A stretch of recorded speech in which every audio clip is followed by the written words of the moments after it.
Did you know that the gods of Asgard were always in a battle with the giants of Jotunheim?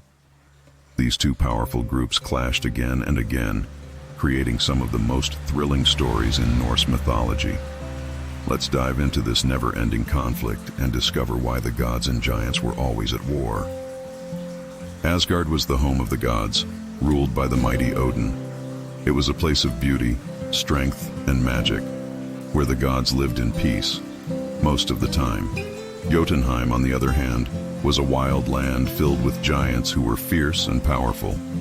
They often looked at Asgard with envy and anger, wanting to defeat the gods and take their place. Odin, the All-Father and ruler of the gods, always kept a close watch on the giants. He knew that many of them wanted to destroy Asgard and were plotting against the gods. Thor, the god of thunder, was the fiercest warrior in Asgard. He loved to fight giants and protect his home from their attacks. His hammer, Mjolnir, was his most powerful weapon, and he used it to smash any giant who dared to come close. But not all battles were fought with weapons. Loki, the trickster god, was known for his clever schemes. He had giant blood in him, which made him both a friend and an enemy to the gods and the giants. One day, a giant named Thrym stole Thor's hammer and hid it deep in Jotunheim.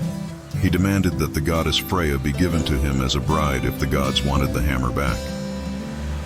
To get the hammer back, Thor had to dress up as Freya and pretend to be Thrym's bride. With Loki's help, they tricked the giant and snatched Mjolnir back just in time. Giants didn't only attack. Sometimes they tried to help the gods, though it didn't always end well. One giant offered to build a strong wall around Asgard in exchange for Freya as his reward. The gods agreed, but secretly hoped to trick him. When it looked like the giant might actually finish the wall, Loki distracted his horse so he couldn't complete the task in time. The gods then refused to give him his reward. Despite their battles, some giants were actually wise allies. Odin even went to a giant named Mimir for advice, because Mimir was known for his great wisdom. Odin valued knowledge just as much as strength. Skadi, a giantess, came to Asgard seeking justice for her father's death. Instead of fighting, the gods made peace with her by offering her a place among them. She even became the goddess of winter. Skadi chose to live between Asgard and Jotunheim. She loved the mountains and often hunted there, reminding everyone that not all giants were enemies. Still, the battles between Asgard and Jotunheim never truly stopped. Whenever the giants attacked, Thor and the other gods were ready to defend their home. Not all giants wanted to fight. Some were curious about the gods, and even made friends with them. But the fear and mistrust between the two sides often made peace hard to find. Loki's giant son, Fenrir, was a powerful wolf who grew so big that the gods feared he would destroy Asgard. They chained him up to keep him from causing chaos.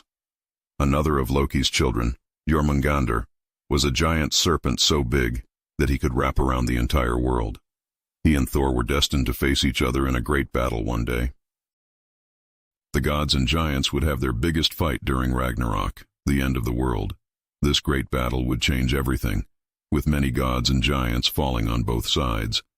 After the terrible war, the world would be born again, with new lands and new beings. Even though Asgard and Jotunheim had been at war for so long, their battles helped shape the world. The conflict between Asgard and Jotunheim is a story of endless battles, powerful friendships, and tricky schemes. If you enjoyed this tale of gods and giants, don't forget to like, share, and subscribe to our channel for more amazing stories from Norse mythology.